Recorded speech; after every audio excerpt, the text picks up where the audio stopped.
Assalamualaikum warahmatullahi wabarakatuh. Perkenalkan, nama saya Titania Cipta dari Dinanti, NIM 4012101301, kelas Ekonomi Syariah C. Di sini saya akan menjelaskan peta konsep tentang integrasi nasional. Seperti yang kita lihat pada konsep integrasi nasional, ada beberapa pembahasan tentang integrasi nasional. Yang pertama, definisi integrasi nasional. Secara etimologi, integrasi ini berasal dari bahasa Inggris atau integrate yang memiliki arti penyatu padukan, mempersatukan atau menggabungkan. Menurut Kamus Besar Bahasa Indonesia, integrasi memiliki arti pembauran sehingga menjadi satu kesatuan yang bulat dan utuh. Yang ketiga, secara politis. Integrasi nasional secara politis ini memiliki arti bahwa penyatuan berbagai kelompok budaya dan sosial dalam kesatuan wilayah nasional yang membentuk suatu identitas nasional. Secara antropologi, integrasi nasional ini memiliki arti proses penyesuaian di antara unsur-unsur kebudayaan yang berbeda sehingga mencangkup kesatuan fungsi di dalam kehidupan masyarakat. Untuk pembahasan yang kedua, pentingnya integrasi nasional. Integrasi nasional merupakan salah satu cara untuk menyatukan berbagai macam perbedaan yang ada di Indonesia. Seperti yang kita tahu, Indonesia sangat dikenal dengan keanekaragaman suku, budaya, dan agama. Oleh sebab itu, adanya pengaruh globalisasi yang masuk ke Indonesia membuat masyarakat Indonesia lebih memilih suatu yang tren. Walaupun hal tersebut membuat upaya integrasi tidak terwujud. Masyarakat Indonesia belum sadar akan pengaruh globalisasi yang ternyata tidak baik bagi masyarakat Indonesia. Selain pengaruh globalisasi, masyarakat Indonesia bertindak atas wewenang sendiri maupun kelompok, sehingga terjadi konflik di mana-mana. Upaya integrasi terus dilakukan agar Indonesia menjadi satu kesatuan yang mana disebut dalam semboyan Bhinneka Tunggal Ika. Adanya upaya mengintegrasikan Indonesia, perbedaan-perbedaan yang ada tetap harus diakui dan dihargai sehingga masyarakat Indonesia menjadi negara yang dapat mencapai tujuannya. Selain menghargai dan mengakui berbagai macam perbedaan di Indonesia, masyarakat Indonesia harus memiliki rasa toleransi terhadap sesama sehingga tidak terjadi konflik yang berkepanjangan yang dapat merugikan Indonesia. Pembahasan yang ketiga tentang proses integrasi nasional. Ada 4 macam. Yang pertama, modal awal integrasi nasional adalah adanya rasa senasib dan sepenanggungan yang dimiliki oleh bangsa Indonesia sejak dahulu kala. Yang kedua, memasuki pada abad ke-20, gejala semangat kebangsaan semakin membara dan terlihat dengan munculnya berbagai organisasi atau pergerakan yang menjadi salah satu titik awal kebangkitan nasional. Yang ketiga, pada dekade 1920-an, para pemuda tampil di dalam panggung sejarah Indonesia dengan menyongsong tema persatuan dan kesatuan untuk menuju Indonesia yang merdeka. Melalui peristiwa Sumpah Pemuda pada 28 Oktober 1928, para pemuda menunjukkan segala peran serta dalam pembentukan integrasi nasional. Yang terakhir, yang keempat, pasca proklamasi kemerdekaan, perjalanan bangsa Indonesia di dalam bernegara harus ditempuh dalam berbagai peristiwa. Berbagai ancaman yang mengguncang keutuhan bangsa juga dialami. Ancaman dan bahaya terhadap suatu negara yang tengah membangun keutuhan bangsa harus bisa dihadapi. Pembahasan yang keempat, ada faktor-faktor yang mempengaruhi integrasi nasional. Yang pertama, faktor pendorong integrasi nasional. 1. Adanya rasa yang senasib dan seperjuangan yang diakibatkan oleh faktor-faktor sejarah Indonesia telah mengalami sejarah yang kelam di masa lalu, terutama zaman di mana Indonesia dijajah oleh bangsa lain selama bertahun-tahun. Kedua, adanya ideologi nasional. Ideologi nasional negara kita, Indonesia, adalah Pancasila. Sebagai ideologi nasional, Pancasila tidak dapat digantikan oleh ideologi manapun. Ketiga, adanya sikap tekad dan keinginan untuk kembali bersatu. Perbedaan dan kemajemukan di Indonesia bukanlah salah satu alasan untuk dijadikan faktor penyebab konflik sosial yang terjadi di kalangan masyarakat. Justru perbedaan inilah yang membuat masyarakat Indonesia mempunyai keinginan untuk mempersatukan perbedaan di dalam suatu kesatuan bangsa yang utuh. Yang keempat, adanya ancaman dari luar. Untuk mengantisipasi ancaman dari luar dalam kaitannya dalam bahaya globalisasi dan modernisasi, integrasi nasional perlu diwujudkan di setiap lapisan masyarakat yang ada tinggal di wilayah Indonesia. Selanjutnya, faktor pendukung integrasi nasional. Yang pertama, ada penggunaan bahasa Indonesia. Bahasa Indonesia adalah bahasa pemersatu bangsa. Dengan semangat para pemuda, maka disepakati bahasa Indonesia adalah bahasa pemersatu tanpa memandang perbedaan di dalamnya. 2. Semangat persatuan serta kesatuan di dalam bangsa. Kesadaran akan persatuan perlu dimunculkan dalam semangat persatuan dan kesatuan. Hal ini diperlukan untuk menjalin rasa kekeluargaan, persahabatan, saling tolong-menolong antar sesama, sikap nasionalisme, serta menjalin rasa kemanusiaan dan sikap toleransi untuk hidup secara berdampingan. 3. Adanya kepribadian dan pandangan hidup kebangsaan yang sama, yakni Pancasila. Bagi seseorang yang di dalam jiwanya terdapat sifat patriotisme yang tinggi, maka ia akan selalu menerapkan butir-butir Pancasila yang di setiap aspek kehidupannya. 4. Adanya jiwa dan rasa semangat dalam bergotong royong. Gotong royong berarti kerjasama bersama-sama untuk mencapai suatu hasil yang didambakan, serta suatu usaha atau pekerjaan yang dilakukan tanpa pamrih atau secara sukarela oleh suatu komponen masyarakat menurut batas kemampuannya masing-masing. Selanjutnya, faktor penghambat integrasi nasional. Yang pertama, kurangnya penghargaan terhadap kemajemukan. Indonesia ini merupakan negara yang memiliki jumlah suku dan kebudayaan terbanyak di dunia. Ada beberapa kemajemukan yang terdapat di dalam masyarakat yang kurang diperhatikan oleh pemerintah, terutama yang berkaitan dengan kebudayaan setempat. Kurangnya penghargaan terhadap kemajemukan yang dilakukan oleh pemerintah maupun masyarakat Indonesia sendiri membuat kemajemukan itu terkikis secara pelan-pelan. Yang kedua, kurangnya toleransi antar sesama golongan. Kurangnya toleransi terhadap keberagaman dan kemajemukan yang ada di masyarakat menjadi salah satu penyebab timbulnya konflik sosial. Yang ketiga, kurangnya kesadaran di dalam diri masing-masing rakyat Indonesia.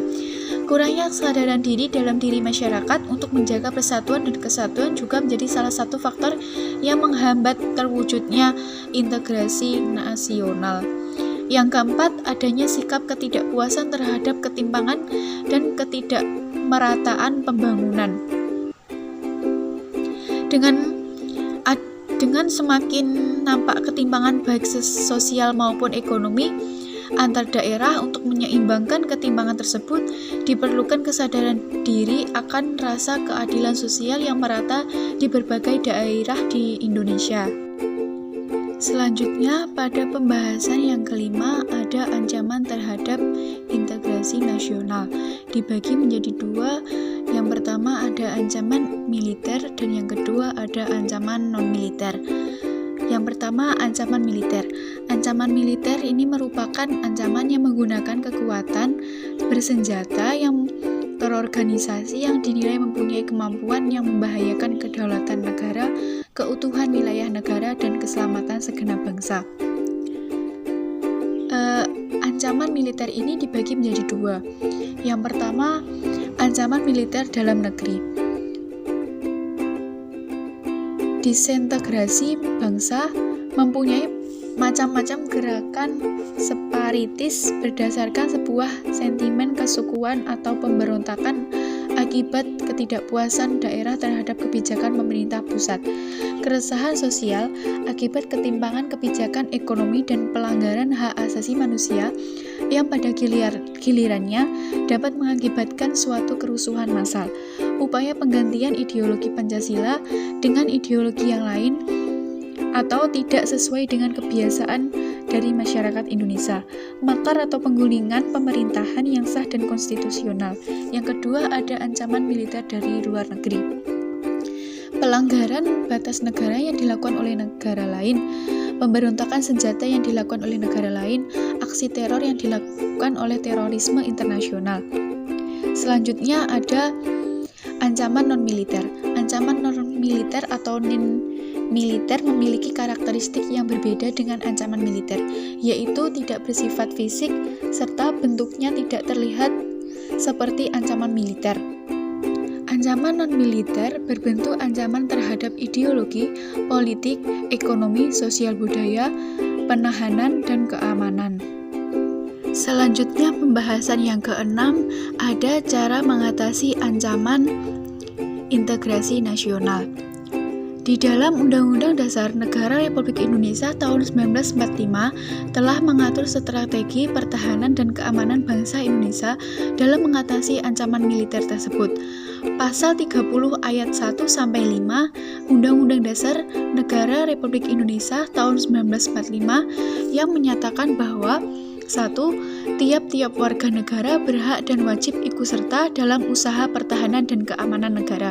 2. Usaha pertahanan dan keamanan negara dilaksanakan melalui sistem pertahanan dan keamanan rakyat semesta oleh Tentara Nasional Indonesia dan Kepolisian Negara Indonesia Republik Indonesia sebagai kekuatan utama dan rakyat sebagai kekuatan pendukung. Yang ketiga, Tentara Nasional Indonesia terdiri atas Angkatan Darat, Laut, dan Udara sebagai alat negara bertugas mempertahankan, melindungi, dan memelihara keutuhan dan kedaulatan negara. Yang keempat, Kepolisian Negara Republik Indonesia sebagai alat negara yang menjaga keamanan dan ketertiban masyarakat, bertugas melindungi, mengayomi, melayani masyarakat, serta menegakkan hukum.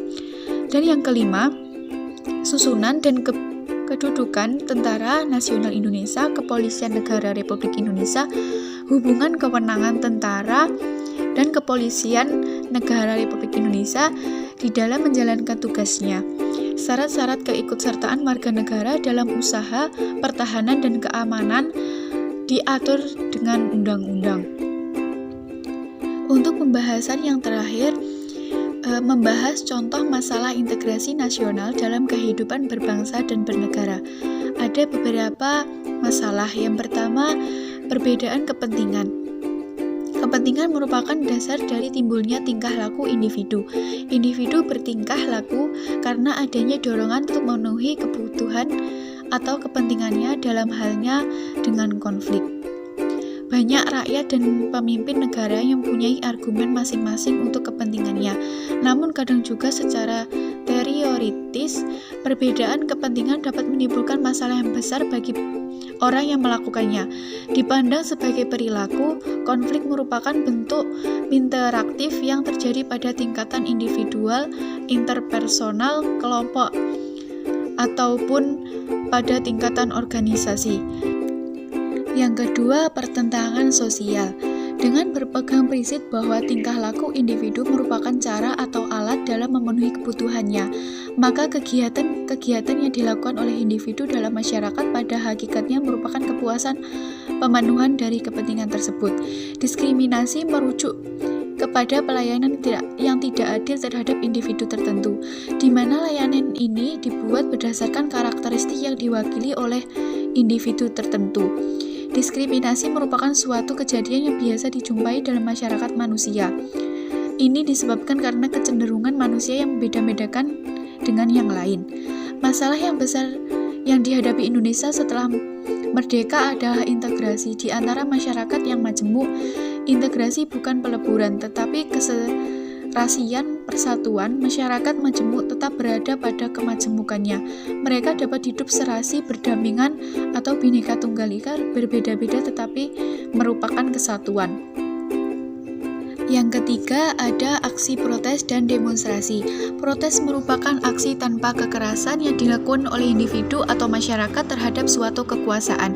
Protes dapat pula terjadi secara tidak langsung sebagai rasa solidaritas antar sesama karena kesewenang-wenangan pihak tertentu yang mengakibatkan kesengsaraan bagi orang lain. Yang keempat, Meningkatnya kriminalitas. Perubahan sosial yang terjadi dalam kehidupan memberi peluang bagi setiap orang untuk berubah, tetapi perubahan tersebut tidak membawa setiap orang ke arah yang dicita-citakan. Perubahan sosial tersebut dapat membawa seseorang atau kelompok ke arah tindakan yang menyimpang karena dipengaruhi keinginan-keinginan yang tidak dipenuhi atau terpuaskan dalam kehidupannya. Perbuatan kriminal yang muncul di masyarakat secara khusus akan diuraikan sebagai akibat terjadinya perubahan sosial yang menimbulkan kesenjangan kehidupan atau jauhnya ketidaksamaan sosial. Akibatnya tidak semua orang mendapatkan kebahagiaan yang sama. Adanya perbedaan tersebut menyebabkan setiap orang memiliki penafsiran yang berbeda-beda terhadap hak dan kewajibannya. Setiap orang harus mendapat hak disesuaikan dengan kewajiban yang dilakukan. Dan yang terakhir, ada korupsi yang membuat masyarakat tidak lagi percaya. Korupsi merupakan perbuatan yang membunuh kelangsungan hidup suatu negara. Walaupun begitu, tindak pidana korupsi seperti menjadi budaya yang dianggap lumrah. Hal ini sangat menyedihkan, di mana uang yang dikorupsi adalah uang rakyat. Uang ini seharusnya digunakan untuk pembangunan dan kesejahteraan rakyat, namun hanya segelintir orang secara individu dan kelompok yang menikmatinya. Kesejahteraan secara kunci kemakmuran suatu negara tidak akan tercapai jika masih banyak perilaku korupsi. Berbagai macam kalangan sudah terlibat dalam tindak pidana korupsi, baik dari pemerintah pusat, daerah, pengusaha, wira swasta, guru, jaksa, bahkan hakim.